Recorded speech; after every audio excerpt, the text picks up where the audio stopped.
Maibigan, magandang araw po sa ating lahat. Muli pong nagbabalik ang inyong lingkod. Kayo po ba ay meron po bang internet sa bahay at gusto nyo pong gawin itong negosyo, mga kaibigan? So sa video na ito, yan po yung ibabahagi ko po sa inyo kung paano po yun gawin. So ang gagawin lamang natin ay sundan lamang po ang video, tapusin lamang ho natin ito at nang sa ganun ay maintindihan ho natin, mga kaibigan, yun pong setup na atin pong gagawin. Hindi ho lahat, mga kaibigan, ay maibibigay ho natin, pero kung nagkulang man po tayo, ay meron ho tayong mga videos sa YouTube natin na mga tinuturo din po natin tungkol po sa pag-install po ng internet connection. Ang mga ito, mga kaibigan, ay pwede nyo pong puntahan sa atin pong YouTube channel. Hanapin nyo lamang po doon at makikita po ninyo yung pong iba't ibang mga video tutorial ho natin tungkol po sa internet connection na kung saan ay pwede ho natin gamitin, mga kaibigan, para po sa atin pong internet na gawing negosyo. So ngayon, ipapakita ko sa inyo ang diagram na akin pong ginawa nang sa ganun ay talagang maintindihan po natin lalo, mga kaibigan.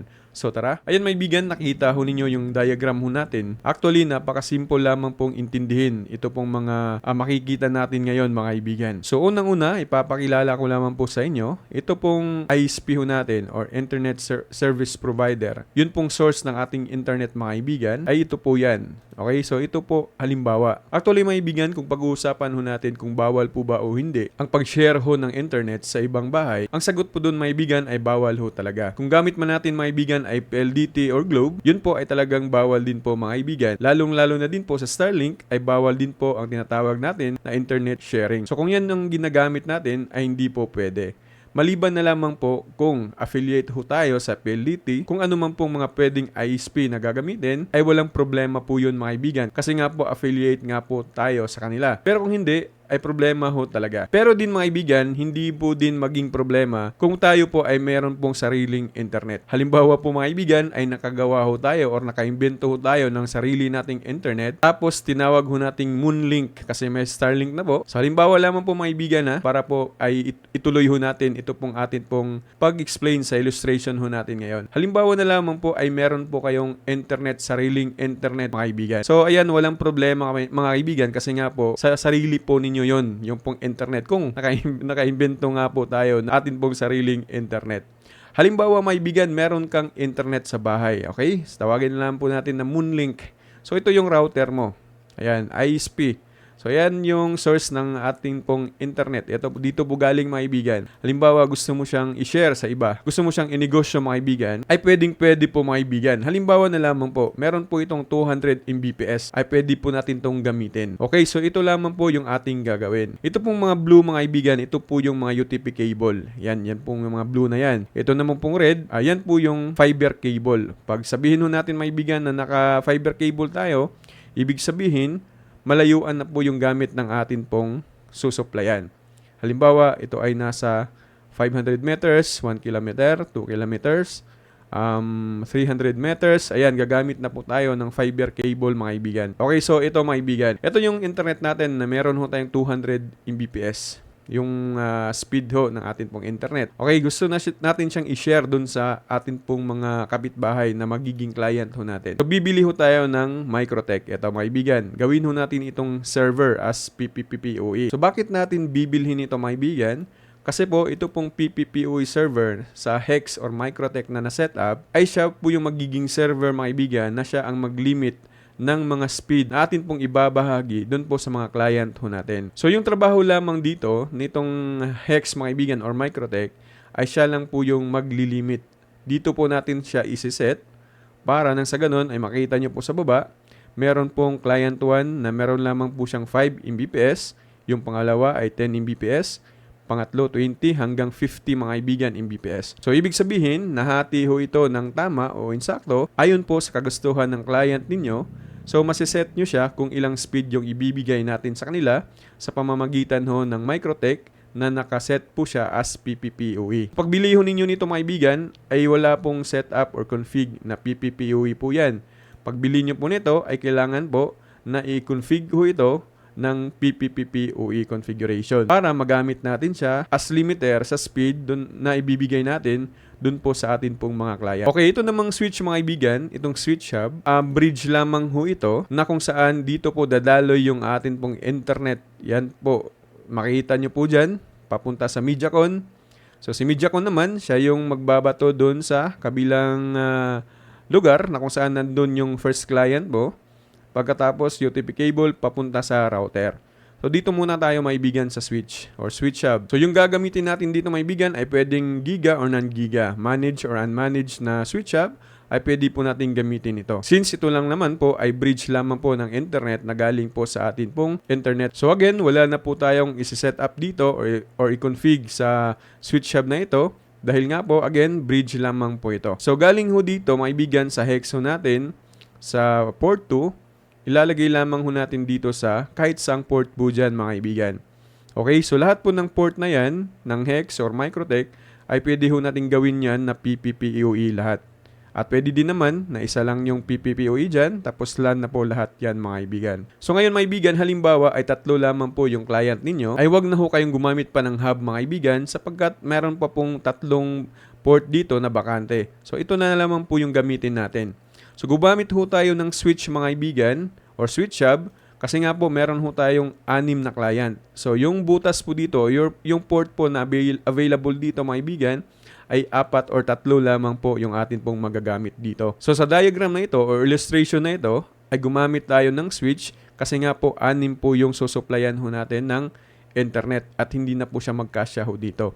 Again mga kaibigan, kung 3 lamang po or 4 po ang client ho ninyo, ay pwede na po na hindi po natin gamitin itong switch. Direct na po tayo dito sa atin pong PPPoE server or dito po sa Microtech natin mga kaibigan. So ngayon, balik tayo mga kaibigan sa switch hub. So itong mga blue cable na ito or UTP cable, papunta po yan sa MediaCon. MediaCon ho natin. Again mga kaibigan, ito take note po, kapag gagamit ho tayo ng switch na non-giga, make sure na yun pong gagamitin natin ng mga MediaCon ay non-giga din po mga kaibigan.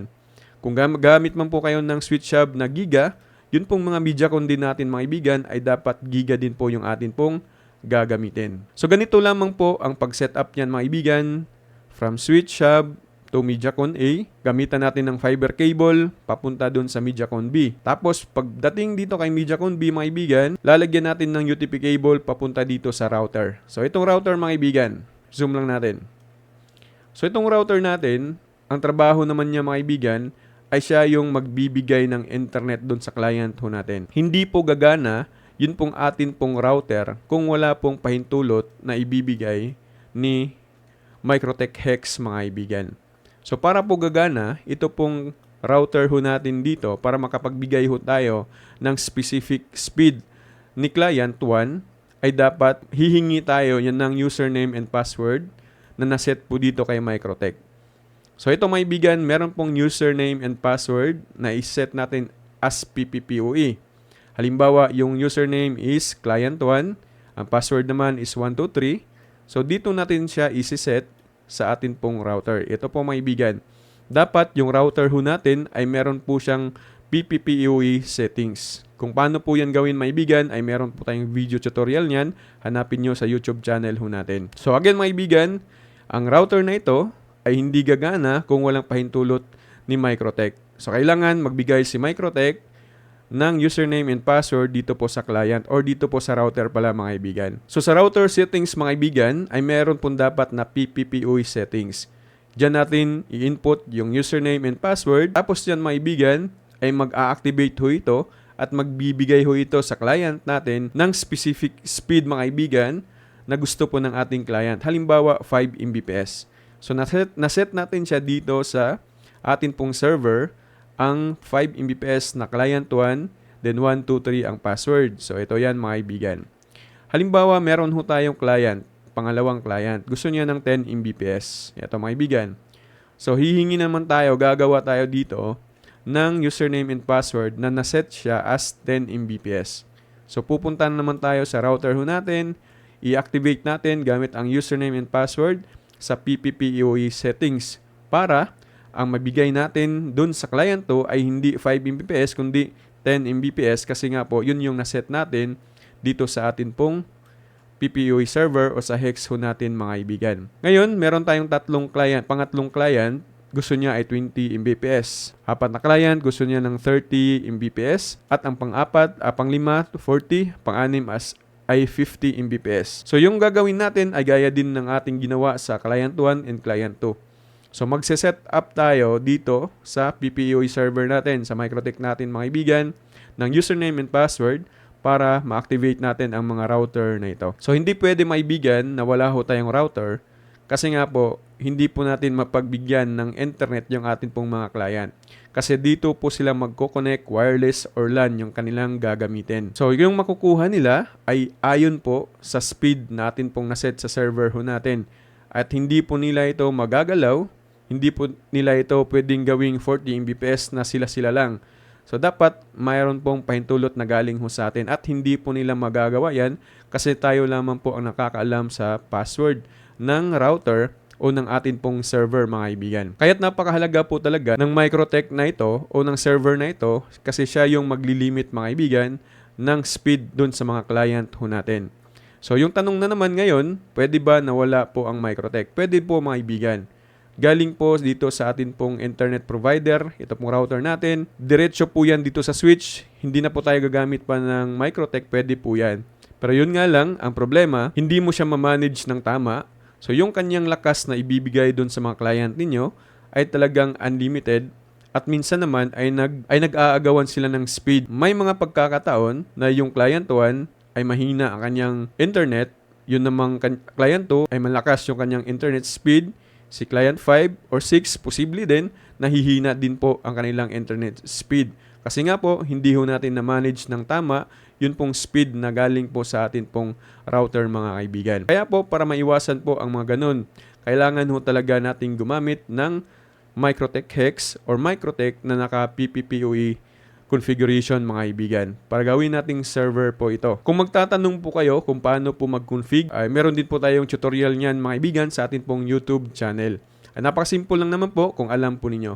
Pero kung di nyo po alam, ay kontakin nyo lamang po ang atin pong Facebook store at doon po kayo magtanong mga kaibigan kung magkano po yung configuration natin at benta ho natin sa Hex ho natin. So ganyan lamang po kasimple mga kaibigan. Kung gusto ho natin again na magnegosyo sa atin pong internet, ay ganito lamang po yung atin pong gagawin. So, kung gusto nyo po mga kaibigan na magnegosyo ho talaga, ay itry po ninyo. Pumili ho kayo ng isang Hex, ng isang switch at ng isa pang pares na Mediacon, isang router, at itry po ninyo maibigan. Kung makukuha ho ninyo, ay pwede na po kayong magnegosyo at pwede na po ninyong i-share ang inyo pong internet dun po sa mga kapitbahay ho ninyo mga kaibigan.